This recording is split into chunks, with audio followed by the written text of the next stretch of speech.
वासुदेवाय कृष्णाय वासुदेवाय हरये परमात्मने प्रणतः क्लेशनाशाय गोविन्दाय नमो नमः। नमः परमहंसाय स्वादितचरणकमलचिन्मकरन्दाय भक्तजनमानसनिवासाय श्रीरामचन्द्राय वागीशायस्य वदने लक्ष्मीर्यस्य च वक्ष्यसि यस्यास्ते हृदये संवित् तं नृसिंहमहं भजे। गुरुर्ब्रह्मा गुरुर्विष्णुर्गुरुर्देवो महेश्वरः गुरुसाक्षात् परब्रह्म तस्मै श्री गुरवे नमः। भगवत चरण कमलानुरागी सभी आत्मीय प्रिय प्रभु प्रेमीजन, पटना से जुड़े हुए पूज्य स्वामी जी महाराज और मेरे पितृतुल्य पूज्य पांडे जी और आप सभी जो स्वाध्याय से जुड़े हुए प्रभु प्रेमी जन है, आदरणीय मनोज भैया, अनीता जी, कमल जी, सभी को मेरा प्रणाम। राधे राधे, जय श्री कृष्ण, जय सिया राम। प्रभु की मंगलमयी कृपा से हम सभी लोग इस गीता की यात्रा में आज 349वें दिन में प्रवेश कर रहे हैं। ये परमात्मा की विशेष कृपा है और कल 350वां दिन है, लेकिन हम लोग कुछ विचार किए हैं, इसकी सूचना मैं आज स्वाध्याय के अंत में आपके सामने रखूँगा। आइए, पहले जो प्रक्रिया चली हुई है, हम लोग 12वां अध्याय जब से प्रारंभ हुआ है तब से हम लोग इसका पाठ करते हैं और आप स्वाध्याय परिवार में भी हमारे आदरणीय श्री कमल पोद्दार जी ने उसको भेजा है, जैसे प्रतिदिन हम लोग पाठ करते हैं। आइए इसका पाठ करें। श्री परमात्मने नमः। अथ द्वादशोऽध्याय। अर्जुन उवाच एवं सततयुक्ताये भक्तास्त्वां पर्युपासते ये चाप्यक्षरमव्यक्तं तेषां के योगवित्तमाः। श्रीभगवानुवाच मय्यावेश्य मनो ये मां नित्ययुक्ता उपासते श्रद्धया परयोपेतास्ते मे युक्ततमा मताः। ये त्वक्षरमनिर्देश्य मव्यक्तं पर्युपासते सर्वत्र गमचिन्त्यं च कूटस्थमचलं ध्रुवं सन्नियम्येन्द्रियग्रामं सर्वत्र समबुद्धयः ते प्राप्नुवन्ति मामेव सर्वभूतहिते रताः। क्लेशोऽधिकतरस्तेषामव्यक्तासक्तचेतसाम् अव्यक्ता हि गतिर्दुःखं देहवद्भिरवाप्यते। ये तु सर्वाणि कर्माणि मयि सन्न्यस्य मत्पराः अनन्येनैव योगेन मां ध्यायन्त उपासते तेषामहं समुद्धर्ता मृत्युसंसारसागरात् भवामि न चिरात् पार्थ मय्यावेशितचेतसाम्। मय्येव मन आधत्स्व मयि बुद्धिं निवेशयः निवसिष्यसि मय्येव अत ऊर्ध्वं न संशयः। अथ चित्तं समाधातुं न शक्नोषि मयि स्थिरम् अभ्यासयोगेन ततो मामिच्छाप्तुं धनञ्जय। अभ्यासेऽप्यसमर्थोऽसि मत्कर्म परमो भव मदर्थमपि कर्माणि कुर्वन् सिद्धिमवाप्स्यसि।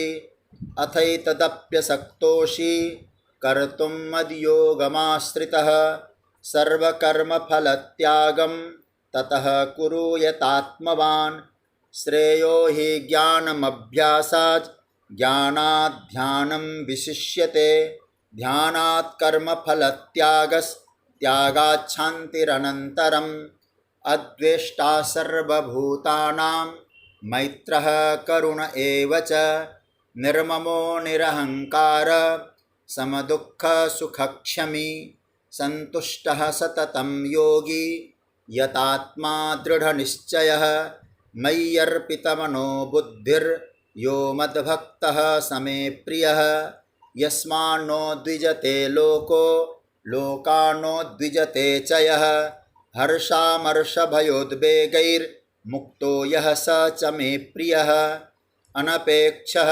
शुचिर्दक्ष उदासीनो गतव्यथः सर्वारम्भपरित्यागी यो मद्भक्तः समे प्रियः यो न हृष्यति न द्वेष्टि न शोचति न काङ्क्षति शुभाशुभपरित्यागी भक्तिमान् यः समे प्रियः समः शत्रौ च मित्रे च तथा मानापमानयोः शीतोष्णसुखदुःखेषु समः संगविवर्जितः तुल्यनिन्दास्तुतिर्मौनी सन्तुष्टो येन केनचित् अनिकेतः स्थिरमतिर्भक्तिमान् मे प्रियो नरः एतु धर्म्यामृतमिदं यथोक्तं पर्युपासते श्रद्दधाना मत्परमा भक्तास्तेतीव मे प्रियाः। ओम तत्सदिति श्रीमद्भगवद्गीतासूपनिषत्सु ब्रह्मविद्यायां योगशास्त्रे श्रीकृष्णार्जुनसंवादे भक्तियोगो नाम द्वादशोऽध्यायः। श्रीकृष्णार्पणमस्तु। हरि ओम। प्रभु की कृपा से हम लोग 12वें अध्याय के चिंतन की यात्रा में कल हम लोगों ने 15वें श्लोक उस पर कुछ चिंतन किया। भगवान ने इस 15वें श्लोक में कहा कि यस्मान्नो द्विजते लोको लोकान्नो द्विजते च यः हर्षामर्षभयोद्वेगैर् मुक्तो यः स च मे प्रियः। और इस पर कुछ हम लोगों ने कल चर्चा की।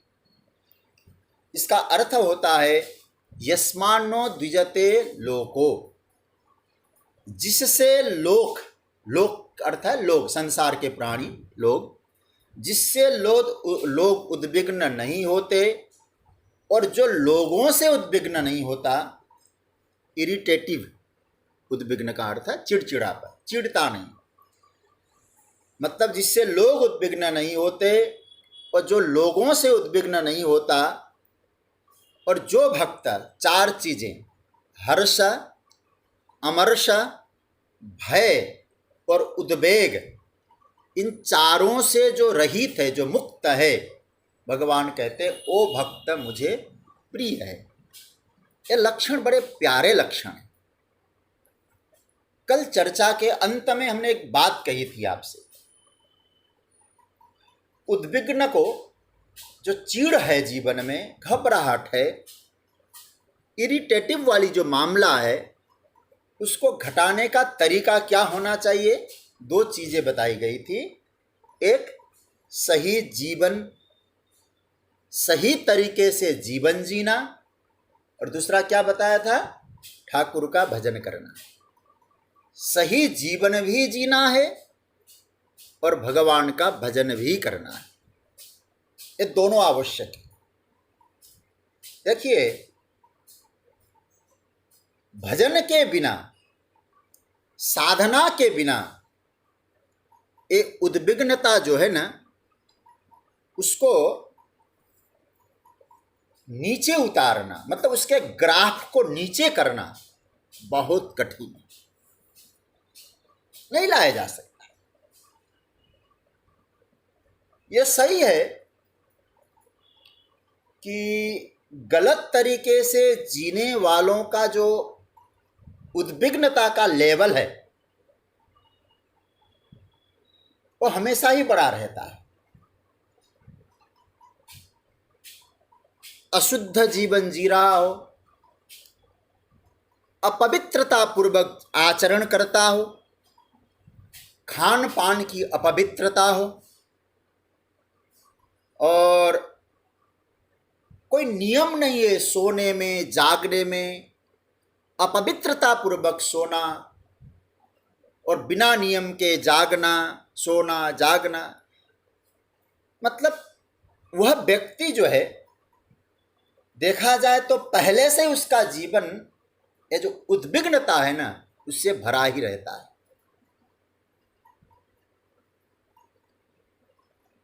मानो कहा जाए तो वो तो कल्याणी हो गया, मतलब सत्यानाशी एक तरह से जीवन है जिस जीवन में कोई नियम नहीं है। इसलिए मैं जब इस पर देखता हूँ तो मुझे श्रीमद् भगवत गीता की साधना के पक्ष के 6ठे अध्याय में, जिसको हम लोग ध्यान योग कहते हैं, 2 श्लोक याद आते हैं। यदि सही जीवन जीना है, कौन कौन से श्लोक? 16वां और 17वां 6ठे अध्याय का आपके पास गीता है तो आप देख लीजिएगा, बल मिलता है इन श्लोकों से। भगवान कहते हैं नात्यस्त नतस्तु योगोस्ति न चैकांत मनस्नतः न चाति स्वप्नशीलस्य जाग्रतो नैव चार्जुन। ध्यान की कितनी उच्च अवस्था की बात ठाकुर जी ने कही। खूब ज्यादा खाए, दिन भर सोए, केवल सोता रहे अथवा जागता रहे, कोई योगी है क्या? वो ध्यान कर पाएगा क्या? अपना जो उद्विग्नता है उसको कम कर पाएगा? वो कोई योग नहीं है उसका जीवन संतुलन बन ही नहीं सकता है। फिर कैसों का जीवन संतुलन बनेगा? इस श्लोक पे हमने बहुत विस्तार से, जब हम लोगों ने 6ठे अध्याय का अध्ययन किया था तो आपके सामने मैंने रखा था। युक्ताहार विहारस्य 17वां, युक्त चेष्टस्य कर्मसु युक्त स्वप्नावबोधस्य योगो भवति दुःखः। दुख को मिटाने वाला वो योग बन जाएगा आपका, संयोग बन जाएगा। इसलिए जीवन संतुलन हो तो निश्चित रूप से हमारा ये जो भगवान जो कहते हैं ना, यस्मान्नो द्विजते लोक, उद्विग्नता कम हो जाएगी, जो चिड़चिड़ापन है वो कम हो जाएगा। भक्त में वो नहीं होना चाहिए। दूसरा भाव यदि हम लोग देखें, दूसरा पक्ष यदि देखें इस श्लोक का, ठीक है, कुछ लोग ऐसे हैं जो अपने व्यवहार को तो ठीक रखते हैं किंतु भजन उनके जीवन में नहीं। मैं इस पक्ष में मैं ला रहा हूं आपको, भजन उनके जीवन में नहीं, न उनके जीवन में कोई ध्यान है, न स्वाध्याय है, न कोई अच्छा चिंतन है, न कभी भगवान के सामने हाजिरी लगाना है, न कभी प्रार्थना करने हैं। उनके जीवन में भी जो भगवान का आशय है सही नहीं बैठ पाता। उद्विग्नता का ग्राफ एकदम कम हो जाए ये सहज नहीं होता है। जो भजनानंदी है, भजन में खूब आनंद ले रहा हो, उसके जीवन में अनुद्विग्नता, शब्द जो बोल रहा हूं, अनुद्विग्नता, चिड़चिड़ापन, घबराहट वो कम होती है। ये पक्की बात है, जांच पर जांची हुई बात है, जांची परखी हुई बात है, इसको आप देख लेना। इसलिए व्यवहार और परमार्थ को सही रूप में जो ले जा सकता है वो भक्त उद्विग्नता के ग्राफ को नीचे कर सकता है। मैंने कभी, शायद मेरे जो पुराने जितने लोग हैं, मेरे श्रोता लोग, वो सब जानते हैं, एक बात पर मैं हमेशा कहा करता हूँ। एक महात्मा जी का वचन है, कभी संभव मैंने कहा भी हो। एक बार एक व्यक्ति महात्मा के पास गया, कोई बात फिर भी सुनने में बुराई नहीं है। महात्मा जी के पास गया और महात्मा जी से कहा, महाराज जी कल्याण का कोई मार्ग बताइए, मेरे जीवन के कल्याण का कोई रास्ता बताइए। महाराज जी ने सहज रूप से जवाब दिया, भैया तुम पढ़े लिखे हो ना? बोले जी महाराज जी। भजन में और भोजन में कोई अंतर बता के देखो, भजन और भोजन में क्या अंतर है? उसने बताया महाराज भजन और भोजन में क्या अंतर होगा। जो पेट भरने के लिए हम लोग खाते हैं उसका नाम है भोजन, और कभी कभी ओम दोम करके ठाकुर को प्रणाम करते हैं उसका नाम है भजन। महाराज जी ने कहा कि मैंने इसका क्रियात्मक रूप तुमसे नहीं पूछा है, भजन की क्रिया क्या है, भजन का भोजन की क्रिया कैसी, मैंने तुमसे नहीं पूछा है। जो शब्द है भजन और भोजन, इसका सही रूप में विश्लेषण करो। वो बोल नहीं पाया, तो संत ने बहुत सुंदर जवाब दिया। देखो, जब कोई व्यक्ति भजन लिखता है तो भ ज और न बिल्कुल अलग अलग अक्षर हो जाते हैं, तो बन जाएगा भजन। और जब उसी को जब भोजन लिखना पड़े, भ लिखेगा तो ओ की मात्रा जरूर लिखनी पड़ेगी, तब भोजन हो जाएगा। समझ में आया? उसने कहा महाराज नहीं आया। तो संत ने बहुत अच्छा समझाया। मात्रा शब्द का अर्थ होता है परिमाण संस्कृत में, और अंग्रेजी में लिमिट। इसका मतलब लिमिट कहाँ है, भजन में है कि भोजन में? कहा कि महाराज भजन में तो लिमिट नहीं लिखा है, भजन बिल्कुल कहीं मात्रा नहीं है, और जब भोजन लिखा है तो बोले महाराज वहाँ तो पहले ही अक्षर में लिमिट डाल दिया है, एक परिमाण डाल दिया है। तो क्या अर्थ हुआ इसका? बोले भोजन मतलब सारा व्यवहार भी आता है भोजन में, तो भोजन में एक लिमिट है, एक मर्यादा है। जो साधन भजन करने वाले व्यक्ति है उनके लिए भोजन लिमिट से हो, क्या हमको खाना है। इसलिए भगवान कहते हैं ना युक्ताहार विहारस्य, क्या भोजन करना है, कब करना है, कहाँ करना है, कितना करना है, ये सब क्या है, ये भ में मात्रा है।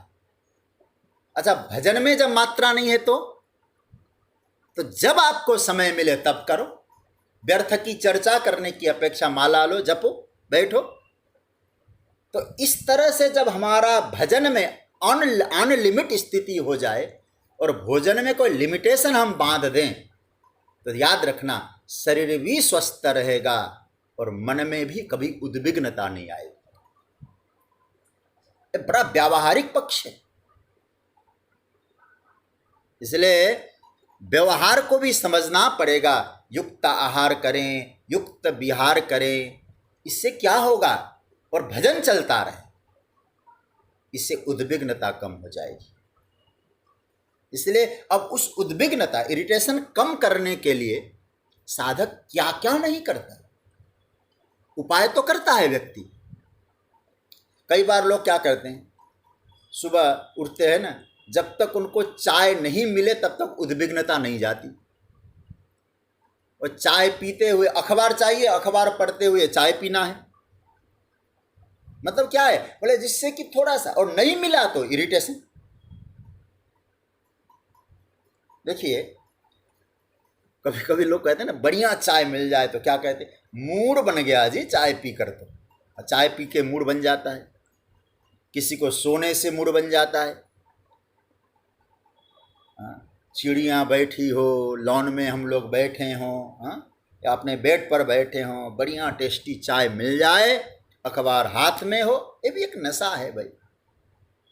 अखबार पढ़ने का, वर्तमान पत्र पढ़ना चाहिए, लेकिन किसी चीज़ में नशा न हो, इसका भी ध्यान देना चाहिए। न मिले तो आनंद है, यह भी एक तरीका है उद्विग्नता दूर करने का।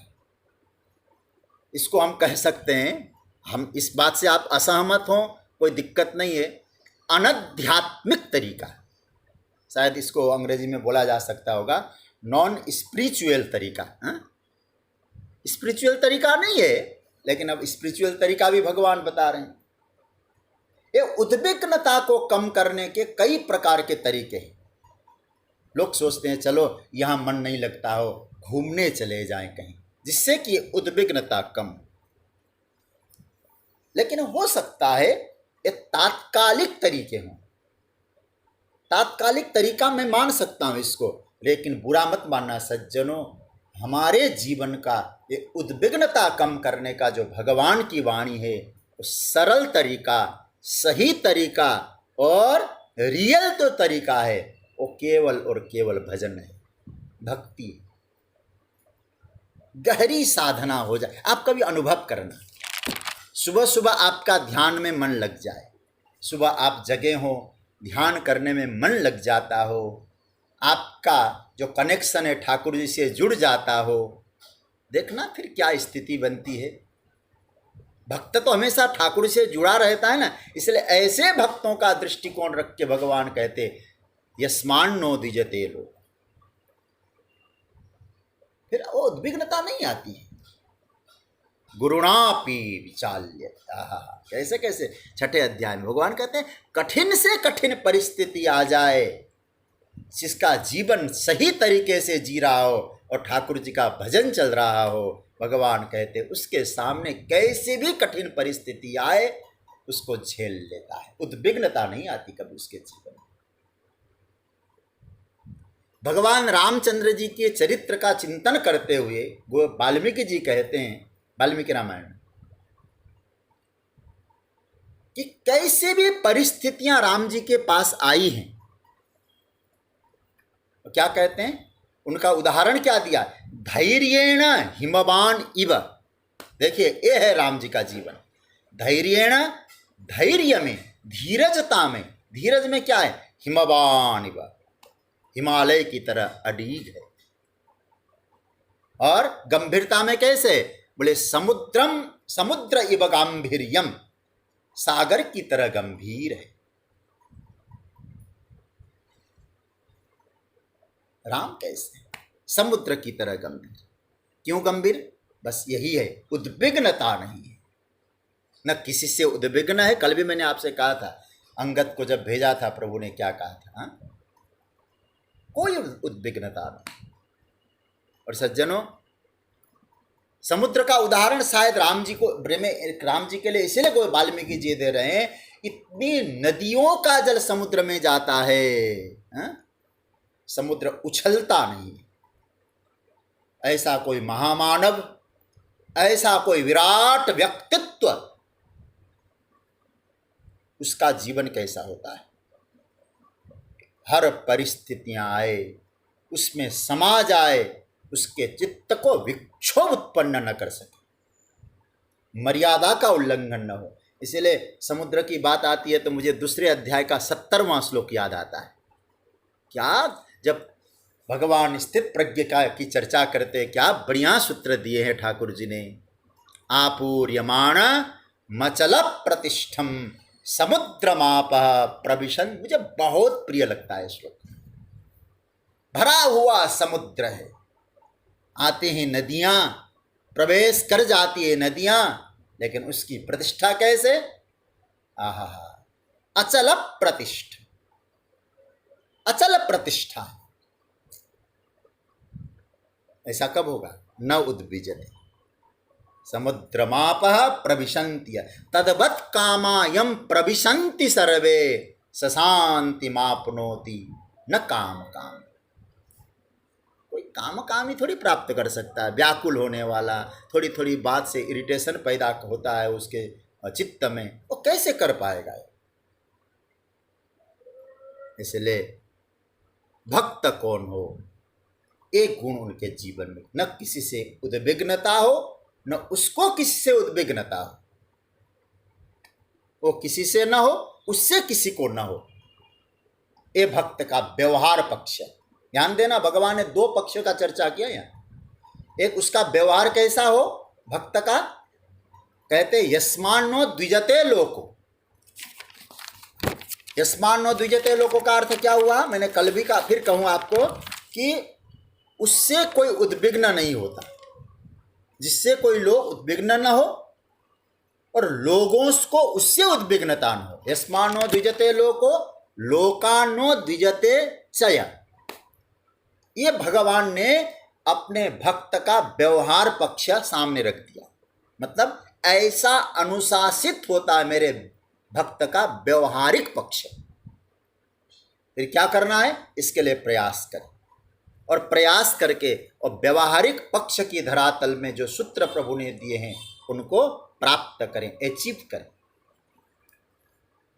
अब भगवान कहते हैं कि व्यवहार में तो यह है, लेकिन अंतकरण में क्या है। फिर भगवान नीचे की पंक्ति थोड़ा पकड़ लेना इस श्लोक का, 15वें श्लोक का, भगवान कहते उस भक्त में 4 चीजें नहीं होती। 4 चीजों से उसका अंतःकरण बिल्कुल मुक्त है। खोजने पर भी ये 4 चीजें उसके अंतःकरण में मिलने वाली नहीं है जो भगवान का भक्त होगा। कौन है? ये आप 15वें श्लोक के नीचे की पंक्ति, हर्षा मर्षा भयोद बेगैर मुक्तः, ये इतना पहले पकड़ लीजिएगा। हर्षा, दूसरा अमर्षा, तीसरा भय और चौथा उद्वेग। इन चीजों से रहित है। भगवान कहते वो मुझे प्रिय है। ये 4 सूत्र आप पकड़ लिए ना, हर्षा अमर्षा भय और उद्वेग। पहला सूत्र आया, ये बड़ा प्यारा सूत्र है, इसको आप पकड़ना, और केवल पढ़ने से आप हर्षा शब्द नहीं समझ पाएंगे। और मैं भी जब कभी कभी गीता को देखता हूं, हर्ष शब्द में आके बहुत कंफ्यूज हो जाता हूं। लेकिन भगवान ने कहा कि हर्ष नहीं होना चाहिए, और हम लोग क्या कहते हैं, हमेशा हर्षित बने रहो। किसी का नाम भी हर्ष रख देते हैं, लेकिन यहाँ भगवान कहते हैं हर्ष रहित होना चाहिए। ये हर्ष शब्द बड़ा प्यारा शब्द है गीता का। देखो भाई, इस हर्ष वृत्ति का कभी आदर मत करना। पहले अभी मैं इसका अर्थ बताऊंगा। और मैंने सोचा कि कहाँ खोजूं हर्ष का सही अर्थ, और मेरे तो महाराज इधर उधर खोजता हूँ। शांकर भाष्य मुझे बहुत प्रिय है, हर चीज की परिभाषा वहां मिल जाती है। हर्ष शब्द का जगतगुरु शंकराचार्य ने बहुत अच्छा अर्थ दिया है, और इस पर हम लोग खूब चिंतन कर सकते हैं। हर्ष, भक्त का अंतकरण हर्षित नहीं होता। क्या क्या है देखो, शंकराचार्य का सूत्र है, हर्ष प्रियलाभे अंतकरणस्य उत्कर्षः रोमांच अश्रुपातादि लिंग। ये भाष्य में आया। क्या कहते हैं इसका मतलब? हर्ष क्या है? प्रिय वस्तु के लाभ होने पर अंतकरण में जो उत्साह होता है, एक प्रफुल्लता जो आती है अंतकरण में, और रोम खड़े हो जाते हैं, रोमांच होता है, आंसू बहते हैं, उसका नाम है हर्ष। यदि बाहरी दृष्टिकोण से देखेंगे ना, तो भी यह हर्ष बुरा नहीं लग रहा है। हर्ष शब्द भगवान का भक्तों में नहीं होनी चाहिए। अब इसको कई रूपों में मनु जी महाराज ने हर्ष शब्द को सात्विक वृत्ति नहीं माना है, राजसिक वृत्ति माना है हर्ष को। कैसे? देखिए, एक मंत्र आता है हमारे यहाँ, मनु जी का सूत्र है, हृष्टो दृप्यति दृप्तः धर्मम अतिक्रामति।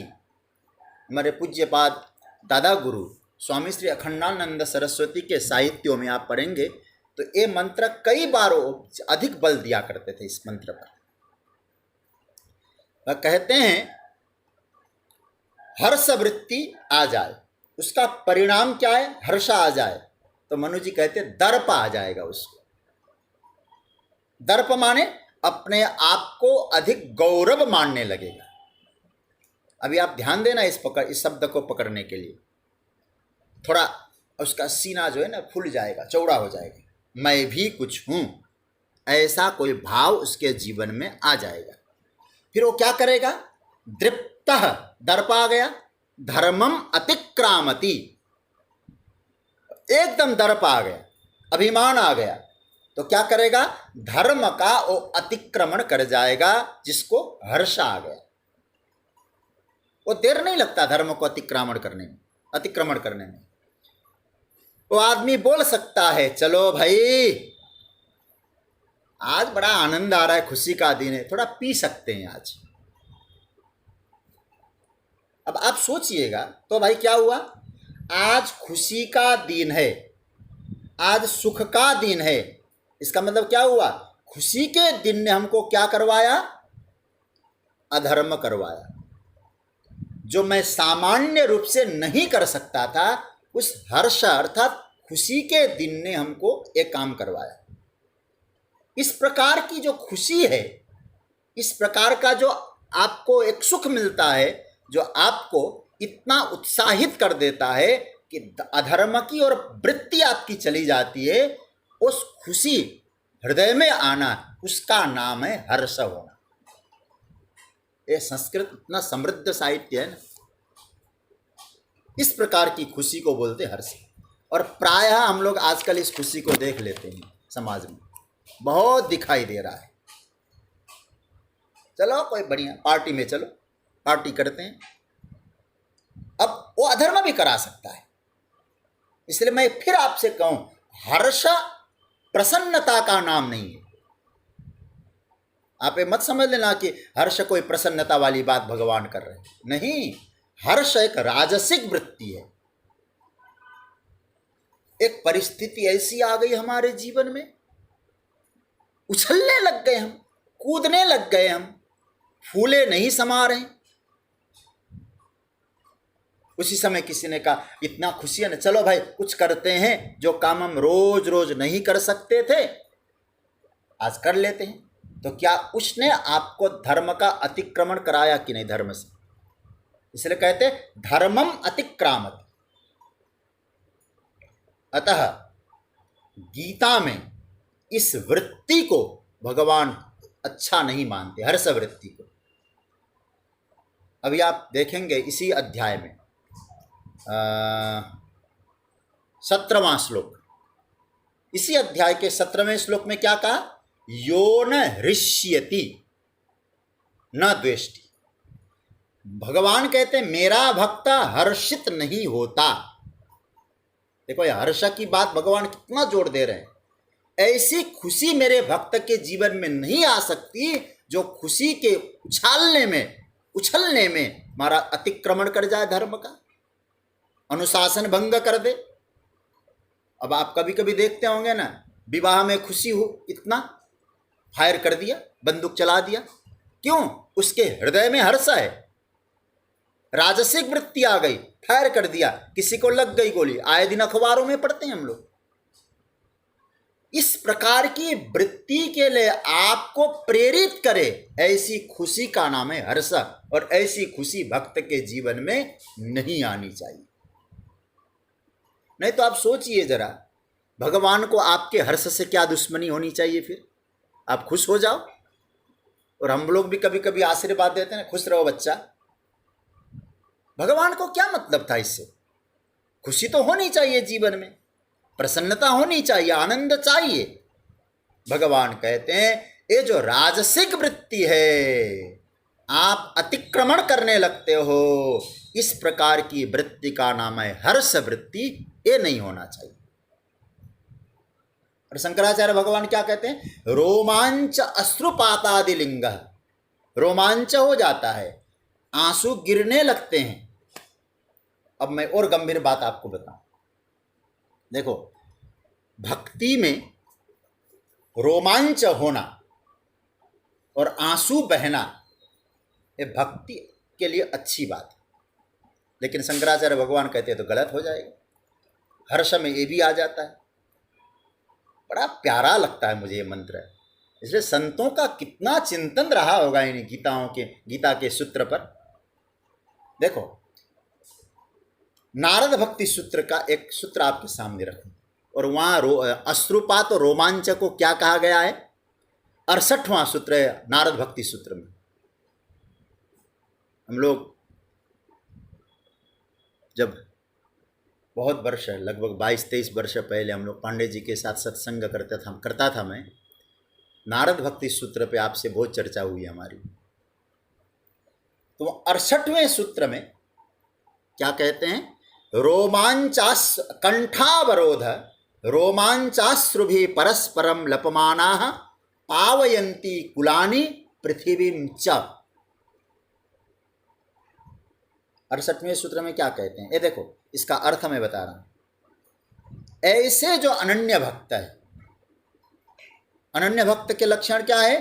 कंठ अवरोध होता है, रोमांच होता है, और अश्रुयुक्त नेत्र वाले होकर परस्पर संभाषण करते हैं और अपने कुलों को और पृथ्वी को उद्धार करते हैं। समझ रहे हैं ना बात को? अब यह रोमांच और अश्रुपात को अच्छा माना गया। जब व्यक्ति हर्षित होता है तो ये भी शंकराचार्य भगवान कहते हैं। लेकिन भगवान यहाँ क्या कह रहे हैं? हर्ष नहीं होना चाहिए। हर्षा, अमर्षा, भय और उद्वेग, ये चार मेरे भक्त के जीवन में नहीं आना चाहिए। हर्षा अच्छा है, लेकिन भगवान कहते नहीं होना चाहिए। क्यों? देखो, रुदन होना, रोमांच होना, ये तो हमारे शास्त्रों में भक्ति की चर्चा में भक्तों के लिए संपत्ति मानी गई है। सूरदास जी रोते रहते थे, निस दिन बरसत नैन हमारे। किसी ने सूरदास जी से पूछा, आप प्रभु का दर्शन करते हैं? क्यों नहीं, घनश्याम का रोज रूबरू दर्शन करता हूं। आंखें तो नहीं। सूरदास जी के शब्द है, आंखों से श्याम सुंदर नहीं दिखाई देता, अश्रुओं से दिखाई देता है, आंसुओं से दिखाई देता है। चैतन्य क्या कहते हैं? आहा, युगायतम निमेषेण चक्षुषा प्रावृषायतम शून्यायतम जगत सर्वम श्री कृष्ण विरहेण में। गोपियां तो रुदन है, रोमांच है, फिर भगवान यहाँ ऐसा क्यों कह रहे हैं? रोदन, रोमांच, हर्षवृत्ति, इसको थोड़ा सा आप लोग डिटेल्स में समझना। हर्ष होने पर भी आपको रोमांच कर देगा, हर्ष होने पर भी आंखों से आंसू आ सकते हैं। लेकिन भगवान यहाँ जो हर्षवृत्ति के विषय में कहते हैं, अर्थ यह है आपकी प्रसन्नता का कारण, आपके हर्षित होने का कारण, आपके रोमांच होने का कारण भीतर बैठा परमात्मा ही होना चाहिए। मतलब बाहर की चीजों से आप हर्षित न हो। बाहर की कोई चीज मिले तो आप हर्षित न हो, भीतर परमात्मा की अनुभूति मिले, वो जो हर्ष है आपको वो कभी भी उद्विग्नता लाने नहीं देगा। वो आपसे भगवान को जोड़ेगा। प्रभु के कारण जो अश्रु बहते हैं, अरे भाई, जब आपके घर में भगवान बैठे हैं तो दूसरों के कारण से हर्ष होना ये भक्तों का लक्षण नहीं होता है। दूसरे के कारण से जब हर्ष होगा, निश्चित है वो एक न एक दिन वो हर्ष खत्म होगा ही होगा। आदि है तो अंत होगा उस हर्ष का। क्यों होगा? क्योंकि आपका जो हर्ष है वो पदार्थ से प्रकट हुआ हर्ष है, वस्तुओं से प्रकट हुआ हर्ष है, स्थायी हर्ष नहीं है। क्योंकि पदार्थ ही स्थायी नहीं है, तो उन पदार्थ से प्राप्त होने वाला जो हर्ष है वो भी स्थायी नहीं हो सकता। तो भक्तों का जो हर्ष होना, भक्तों का जो रोमांच होना कैसा है? बोले परमात्मा जन्य हर्ष है।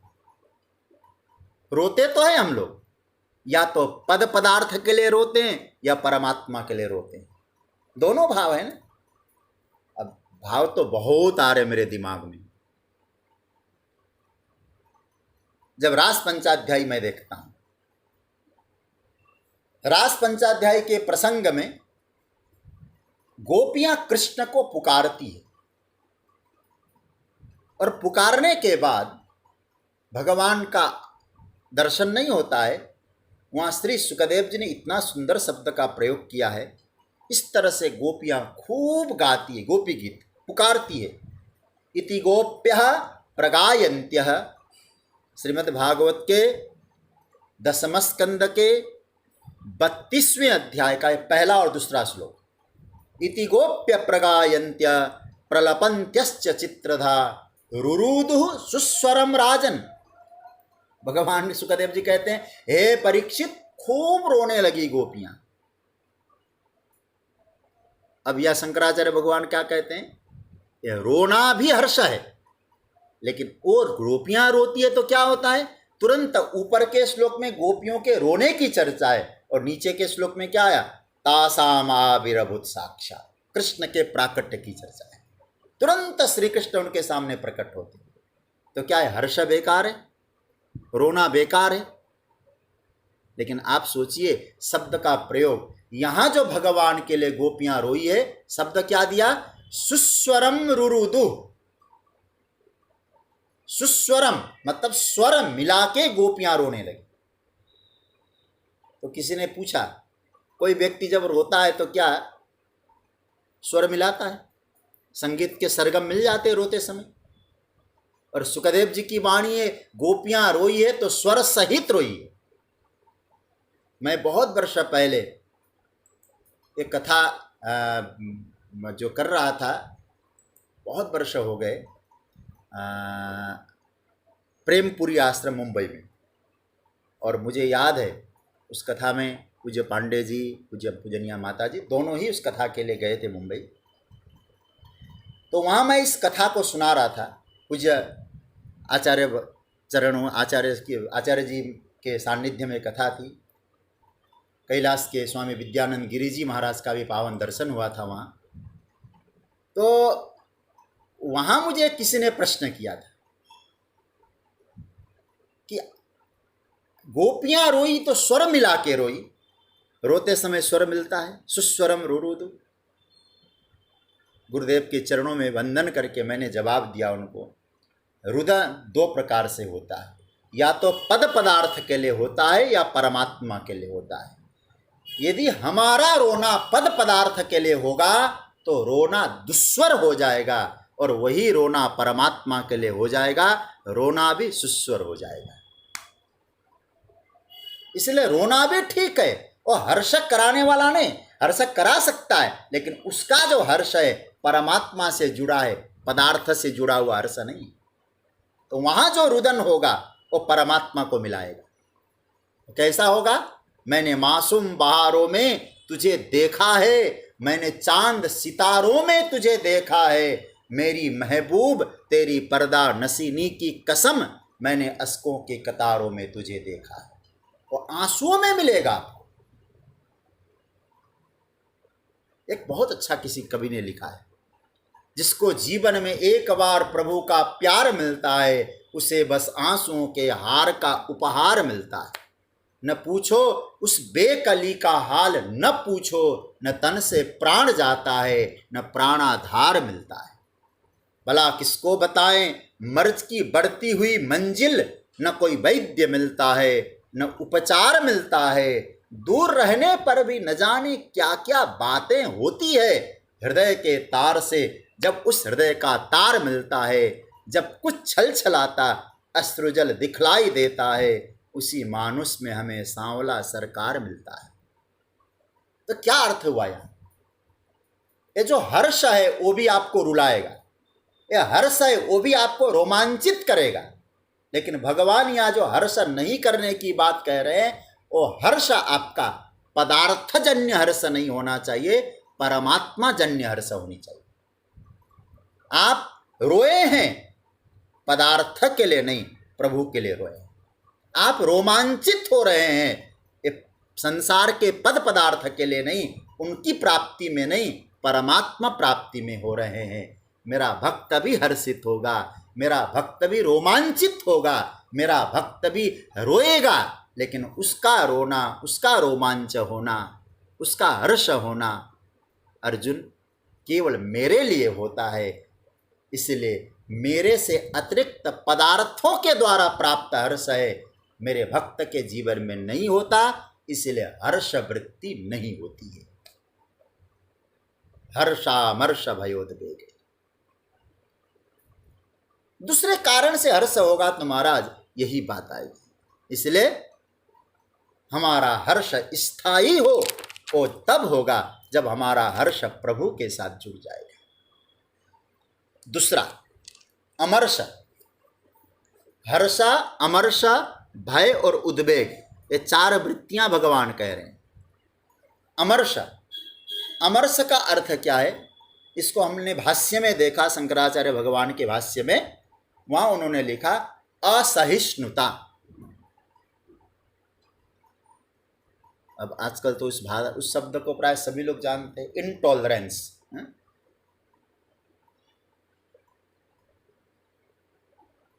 चित्त में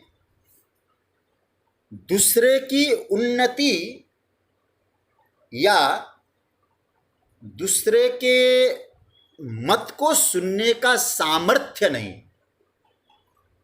स्वीकार करने की तो बात ही छोड़ दो। तो कहते हैं ये जीरो टॉलरेंस, बर्दाश्त ही नहीं होता है, असहिष्णुता है, उसका नाम है अमर्ष। साधना की कमी के कारण होता है सर। मुझे कभी कभी लगता है लोग भजन का मजाक उड़ाते हैं लोग कई बार, लेकिन मैं आपसे कहूं भजन तो चित्त की गहराई को बनाता है। भजन चित्त का निर्माण करता है, शुद्ध व्यवहार बनाता है, नरम व्यवहार बनाता है। असहिष्णुता भक्त के जीवन में हो ही नहीं सकती किसी। और दूसरा भाव देखें, अमर्ष का एक और अर्थ है, किसी, मैं उसी अर्थ से जोड़ लेना चाहिए, किसी की उन्नति को सहन न करना, ये भी अमर्ष है। यदि ऐसा है कम से कम वो भक्त तो नहीं। दूसरे की उन्नति को देखकर कुछ लोगों के अंतकरण में जो ईर्ष्या जगती है ना, दूसरे का उत्कर्ष सहन नहीं होता, यही तो अमर्ष है।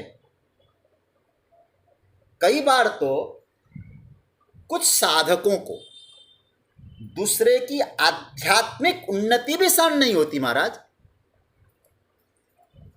भगवान कहते हैं मेरा भक्त जो होगा इस प्रकार के विकारों से सर्वथा रहित रहता है।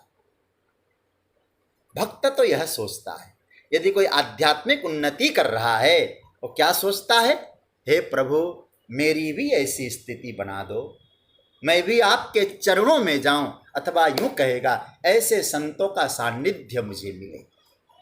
द्वेष नहीं करेगा, अमर्ष नहीं करेगा वो कभी। उसकी आध्यात्मिक उन्नति हो रही है तो हमको भी अच्छा लगता है। उद्धव जी महाराज जब गए वृंदावन, उद्धव जी को यह भाव था कि मैं भगवान के बहुत निकट हूं। उद्धव जी का परिचय तो भागवत में बहुत सुंदर रूप से दिया है। वृष्णीनाम प्रबरो मंत्री कृष्णस्य दयित सखा, बहुत प्यारे सखा है भगवान के उद्धव जी। दयित शब्द बड़ा प्यारा मंत्र शब्द है। वो जब गोपियों के पास वृंदावन जाते हैं, गोपियों की भगवान श्री कृष्ण के प्रति जो भक्ति भावना देखते हैं, तो उद्धव जी क्या कहते हैं, हे प्रभु इनकी भक्ति भावना को देखा, मेरे से तो बहुत ऊंची स्थिति में है इनकी, इसलिए हे प्रभु आप कृपा करना, इन गोपियों के चरण धूलि में मैं लेटा रहूं, और गोपियां आपके चरण धूलि को मैं प्रणाम करता हूं। ये क्या है, कोई भक्त उन्नति कर रहा है आध्यात्मिक रूप से, तो भक्त का मन में क्या होना चाहिए, ये ठाकुर जी के निकट पहुंच रहा है ना, इनके निकट का अनुभव करके मैं भी और निकट का अनुभव कर सकूं। उसकी आध्यात्मिक उन्नति से भक्त को कभी ईर्ष्या नहीं होती, उसका वो अमर्ष नहीं रखता है। इसलिए इस प्रकार का जो भाव यदि आपके जीवन में आए तो साधना के मार्ग में वो भाव सहयोगी भाव माना जाएगा, व्यर्थ भाव नहीं माना जाएगा, सहयोगी है। इसलिए आध्यात्मिक उन्नति में और भौतिक उन्नति, भक्त दोनों उन्नति में, भौतिक उन्नति हो रही है उससे क्या मतलब, परमात्मा कर रहा है, और आध्यात्मिक उन्नति हो रही, ऐसों का सान्निध्य पाकर अपनी उन्नति चाहता है, लेकिन अमर्ष नहीं रखता है। हर्ष दूसरा आया, अमर्ष। और याद रखना, यदि किसी भी प्रकार का अमर्ष भक्त के जीवन में आ जाए, वो साधना के पथ से तो गिरता ही गिरता है। ये हमेशा याद रखना, भक्त में नहीं होना चाहिए। तीसरा, हर्ष, अमर्ष और भय, ये भी बड़ा प्यारा सूत्र है। भय किसको कहा गया है, देखो, अनिष्ट के संयोग और इष्ट का वियोग, इस प्रकार के जीवन में, हमारे जीवन में आने वाली आशंका हो, उसको भय कहते हैं। अनिष्ट का संयोग हो और इष्ट का वियोग, भय के मारे जीवन में आदमी कभी कभी इस प्रकार का काम कर जाता है जो उसे नहीं करना चाहिए। आप जानते हैं, निर्भय व्यक्ति का व्यवहार अच्छा ही होता है। जो निर्भय होगा, भयभीत व्यक्ति क्या बोलेगा, क्या करेगा, कैसे चाल चलेगा, पता ही नहीं चलता है। आशंकाएं बनी रहती उसके जीवन में, और उसके व्यवहार में भी कुछ टेढ़ापन होता है। भगवान का भरोसा जिस भक्त को होता है वो कभी भयभीत नहीं होता है। यह है भक्त का लक्षण। यहां तो भक्तों के लक्षणों की चर्चा हो रही है। सच्ची बात कहूं, चाहे निरुपाधिक भक्त हो चाहे सोपाधिक भक्त हो, भय तो हो ही नहीं सकता उसका। और मैं आप लोगों को इतना भी कह दूं, आप यदि प्राय हम लोग सोपाधिक भक्त हैं, भगवान की आराधना करते हैं, कभी भय से भगवान से मत जुड़ना। भय से भगवान से कभी नहीं जुड़। और हम लोग कभी कभी भय से ऐसे भयभीत होते हैं, बोले हमारे घर में कम से कम 50 मूर्तियां लगी होती है। कई बार बोले क्या होता है, बोले राम राम राम राम राम राम कर रहा हूँ, सामने दुर्गा दिखाई देती है। बोले इनका किया, दुर्गा जी का नहीं किया तो क्या होगा? बोले दुर्गा जी खड्ग खप्पर वाली है ना, नाराज हो जाएगी। और तुरंत शिवजी दिखाई देते हैं, बोले त्रिशूल उनके हाथ में तो और त्रिशूल है, थोड़ा ओम नमः शिवाय कर ले। तो आप भजन प्रेम से कर रहे कि भय से कर रहे हैं? भगवान कहते मेरा भक्ता अपने इष्ट में आस्था रखता है, और जिस इष्ट में आस्था रखता है वो निर्भय होकर भजन करता है। इनका भजन नहीं करेंगे तो ये करें, कोई कुछ नहीं करता है जी। आप एक में बिल्कुल निष्ठा से भजन करिए, ये तो आप बड़ी विचित्र स्थिति होती है। एक का करें दूसरे का न करें। भक्त भयभीत हो ही नहीं सकता। जो भयभीत होगा वो भक्त नहीं होगा। मेरे भक्त में भय नहीं हो सकता है। आप जरा सोचिए, एक व्यक्ति है जो गंगा जी के तट पे रहता है, रामचरितमानस का केवट। आप सोचिए जरा, वो क्या कहता है? ये कहता है कि मैं आपको पार उतारूंगा अवश्य, लेकिन आपके चरण प्रक्षालन करने के बाद। लक्ष्मण जी खड़े हो गए, अच्छा तुम पार उतारोगे? बोले कुछ नहीं लूंगा मैं आपसे महाराज, पार तो उतार दूंगा। बोले नहीं लोगे, क्या प्रमाण है? कोई हमको वचन दे सकते हो? बोले क्या वचन देना? कसम खाता हूं। बोले किसकी कसम खाता है? केवट कहता है आपके बाप की कसम खाता हूं। स्पष्ट बोला है केवट ने। पद कमल धोई चढ़ाई नाव, नाथ उतरा ई चहूं, वही राम राउरी आन दशरथ सपत सब सांची कहूं। क्या समझते हैं हम लोग इसको? केवट है महाराज। लक्ष्मण जी ने कहा मेरे बाप की कसम खाता है, निकाला बाण, धनुष पे तैयार। केवट कहता है महाराज मार डालो, कोई फर्क नहीं पड़ता। क्यों? बरु तीर मारहूं लख न पे, जब लगी न पाए पखारी हूं, तब लगिन तुलसीदास नाथ कृपाल पार उतारी हो। मैं भक्ति के तट पर बैठा हूं। अब महाराज इतने इतने भाव आ रहे, चलो जितना बने हो तो सुना दो। केवट कहता है गंगा जी क्या है? रामचरितमानस के अनुसार गंगा जी साक्षात भक्ति है। राम भगति जहां सुर सरी धारा। और केवट कहाँ है? भक्ति के तट पर बैठा है। और भक्ति के तट पर बैठे और भयभीत बने, किस बात की भक्ति हो? लक्ष्मण जी ने तैयार किया बाण, मार डालो महाराज, भय से भजन करने वाला नहीं हूं।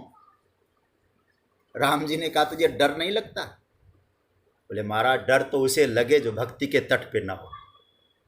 भक्ति के तट पर, गंगा जी के तट पे बैठ के भी जिसको भय लगे हो, क्या भय है उसका?